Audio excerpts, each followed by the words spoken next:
Hey there, comic book fans. It's Rusty again with Collector Auctions, and here I am in the car again, headed to Third Eye Comics in Annapolis, Maryland for another new comic book day. There are a lot of great books that are coming out this week, and like normal, I'm going to go down, we'll do some filming, and I'll show off all the new books that are coming out this week, and I have a short list of things that I do want to pick up. So once I take care of that, get home, we'll sit down, bag and board everything, and then we'll do a little show and tell. So stay tuned, and I'll be right back.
All right, guys, I just finished up at Third Eye Comics in Annapolis, Maryland, and I'm headed home.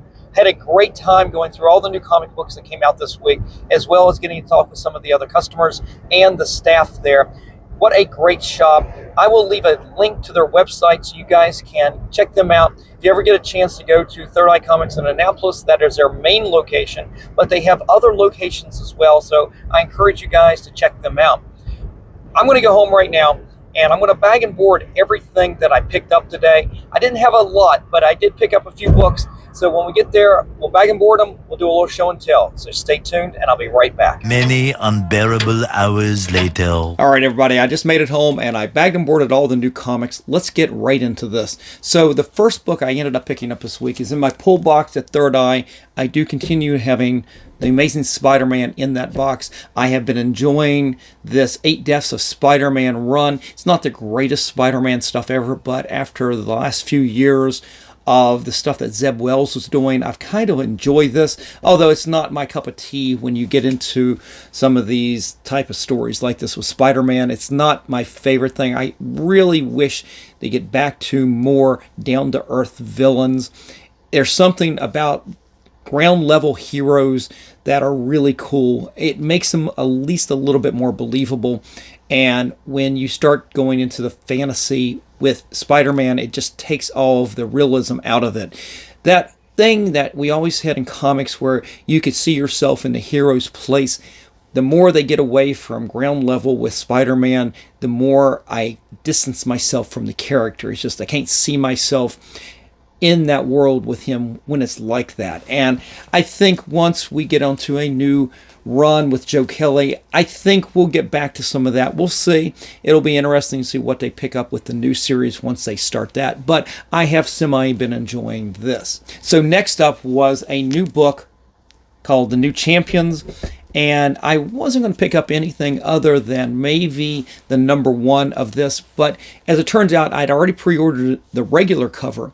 But a friend of mine there was saying that we've got some new first character appearances in this, at least one. And I believe the character right here is Amrith. Am I wrong? Is she the protege of the Scarlet Witch? I don't know. I was reading some of the previews to the book. I don't know these characters, so you'll have to let me know. But I went ahead and picked up the first cover appearance of her there and this beautiful art germ cover right here. And if I've got that character wrong, you'll have to let me know. I haven't had a chance to read this myself. Let me know what you think about the book and what you think about these new characters. And if I got the information right there.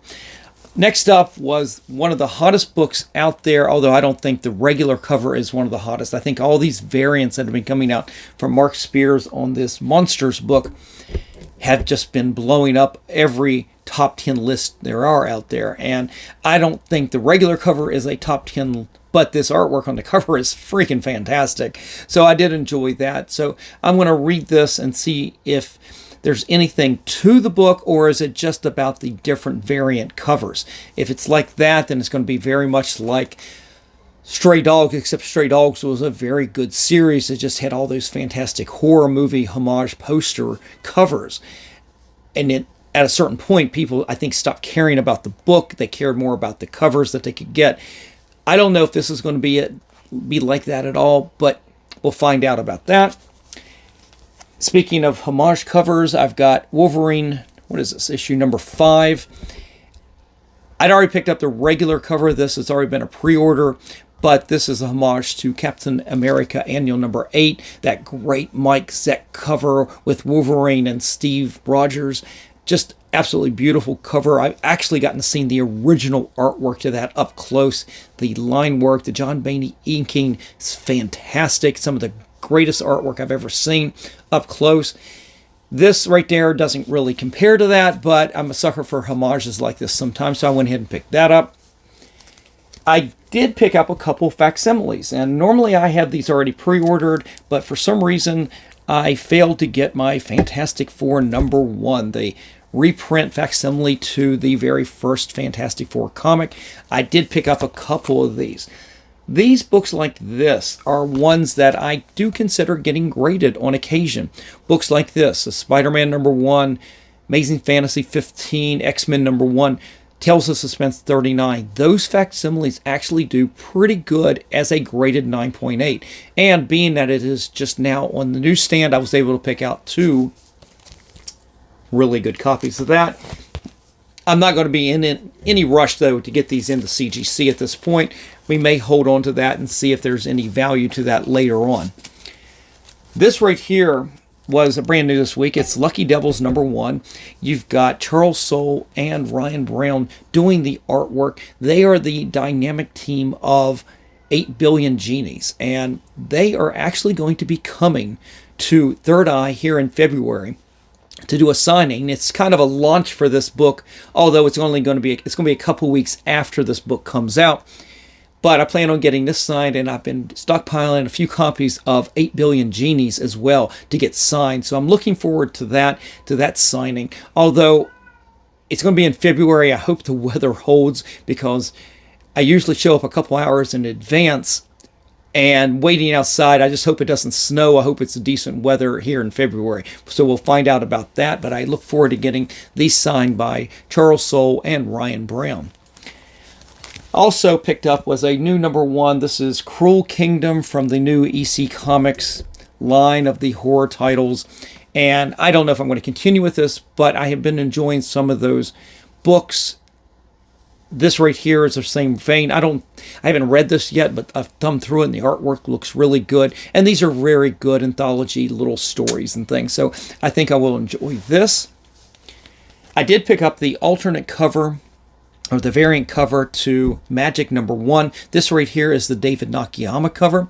I've already got the J. Scott Campbell number 1, the regular cover, already pre-ordered, so I didn't pick up extra copies of that.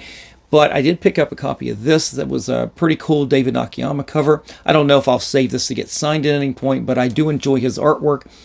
Most of his recent artwork has been a little bit more dynamic than what he had been doing, and it's because you're getting to the inclusion of backgrounds. He had been doing so many covers where it is a solid color background where the figure is floating, and those were fantastic. I've got some really nice ones of that in my PC. But recently he's been doing some covers that have got some backgrounds here in the mix with the character, and it's just fantastic. I think this is a beautiful cover right there. And last up was really the surprise of the week. As I said, I normally just pick up number ones just to make sure I don't miss out on something. But occasionally, when you read these, they're like, wow, this is actually really good. And probably the surprise of the week was how good Aquaman #1 is. You've got Jeremy Adams doing the writing, and it's been fantastic. He's been one of the best writers over at DC. But the artwork by John Timms is really good as well. So that right there, guys, is everything I picked up at New Comic Book Day this week. Again, I don't pick up everything at my LCS. I've pre-ordered most of my new comics through my subscription service 2 to 3 months ago. I put that pre-order in at M&M Comics. These are the books that might have fallen through the cracks, or I just missed, and in some cases I might have wanted extra copies of. I might have ordered an extra copy of that David Nakayama cover. I'm not sure, but I will do that and use New Comic Book Day as a way to fill in the blanks, basically, for things that I might have missed.